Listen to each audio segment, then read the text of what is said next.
जय श्री कृष्ण। कल के श्लोकों में हमने सुना था सारे प्राणी अन्न पर आश्रित हैं जो वर्षा से उत्पन्न होता है। वर्षा यज्ञ संपन्न करने से होती है और यज्ञ नियत कर्मों से उत्पन्न होता है। वेदों में नियत कर्मों का विधान है और वेद साक्षात भगवान श्री भगवान परम ब्रह्म से प्रकट हुए हैं। फलतः सर्वव्यापी ब्रह्म कर्मों यज्ञ कर्मों में स्थित रहते हैं। भगवान के भक्त सभी प्रकार के पापों से मुक्त हो जाते हैं क्योंकि वे यज्ञ में अर्पित किए भोजन को ही अर्थात प्रसाद को ही खाते हैं। अन्य लोग जो अपने इंद्रिय सुख के लिए भोजन बनाते हैं वे निश्चित रूप से पाप को खाते हैं। आगे के श्लोक पढ़ते हैं। कर्म ब्रह्मोद भवम विद्धि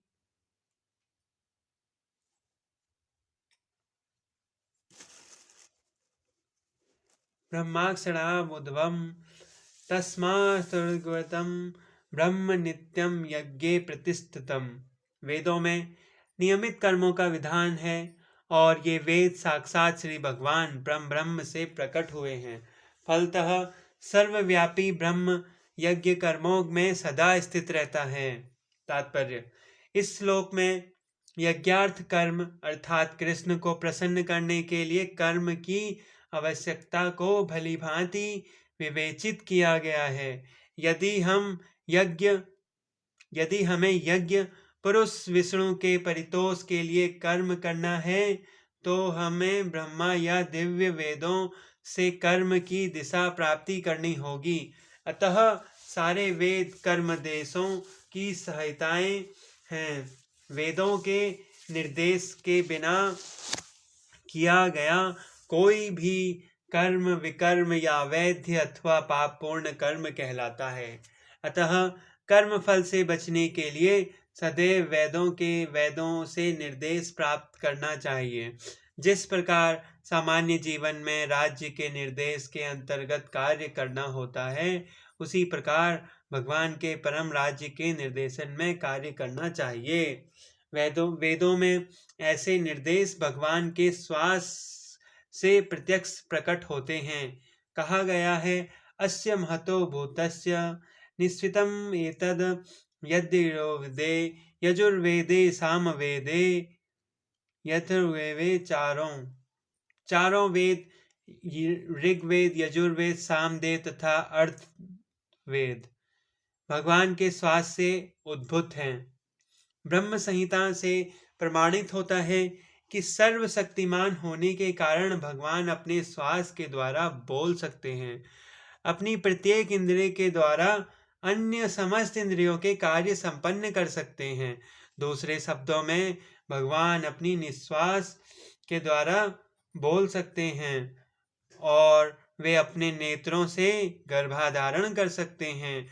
वस्तुतः यह कहता है कि उन्होंने प्रकृति पर दृष्टिपात किया और समस्त जीवों को गर्भस्थ किया। इस तरह प्रकृति के गर्भ में बद्ध जीवों को प्रविष्ट करने के पश्चात उन्होंने उन्हें वैदिक ज्ञान के रूप में आदेश दिया जिससे वे भगवत धाम वापस जा सकें। हमें यह सदैव स्मरण रखना चाहिए कि प्रकृति में सारे बद्ध जीव भौतिक भोग के लिए इच्छुक रहते हैं, किंतु वैदिक आदेशों इस प्रकार बनाए गए हैं कि मनुष्य अपनी विकृत इच्छाओं की पूर्ति कर सकता है तथा कथित सुख भोग पूरा करके भगवान के पास लौट सकता है। बद्ध जीवों के लिए मुक्ति प्राप्त करने का यह सुनहरा अवसर है। अतः उन्हें चाहिए कि कृष्ण भावनाभावित होकर यज्ञ विधि का पालन करें। यहाँ तक कि जो वैदिक आदेशों का पालन नहीं करते वे भी कृष्ण भावनान्वित के सिद्धांतों को ग्रहण कर सकते हैं जिससे वैदिक यज्ञों का कर्मों की पूर्ति हो जाएगी। एवं प्रवर्तितं चक्रम नानुवर्तयति यहम अज्ञायुरिन्द्रियारमये मोघम पार्थ सजीवते।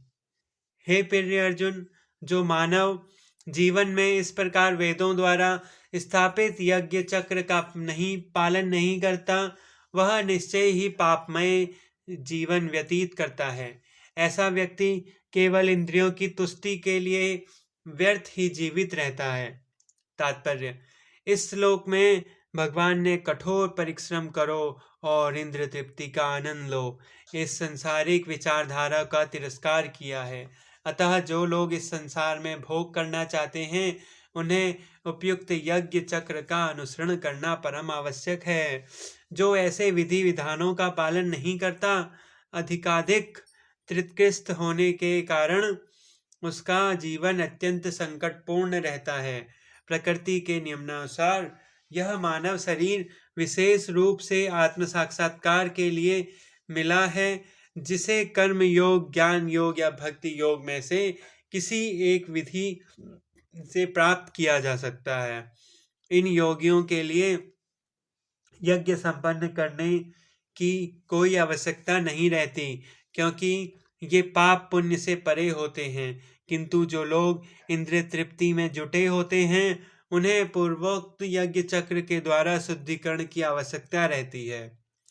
कर्म के अनेक भेद होते हैं। जो लोग कृष्ण भावना भावित नहीं हैं वे निश्चय ही विषय परायण होते हैं, अतः उन्हें पुण्य कर्म करने की आवश्यकता होती है। यज्ञ पद्धति इस प्रकार सुनियोजित की है कि विष्णुमय लोग विषयों के फलों में फंसे बिना अपनी इच्छाओं की पूर्ति कर सकते हैं। संसार की संपन्नता हमारे प्रयास पर नहीं अपितु परमेश्वर की पृष्ठभूमि योजना पर निर्भर है, जिसे देवता संपादित करते हैं। अतः वेदों में वर्णित देवताओं का लक्ष्य हित करके यज्ञ किए जाते हैं।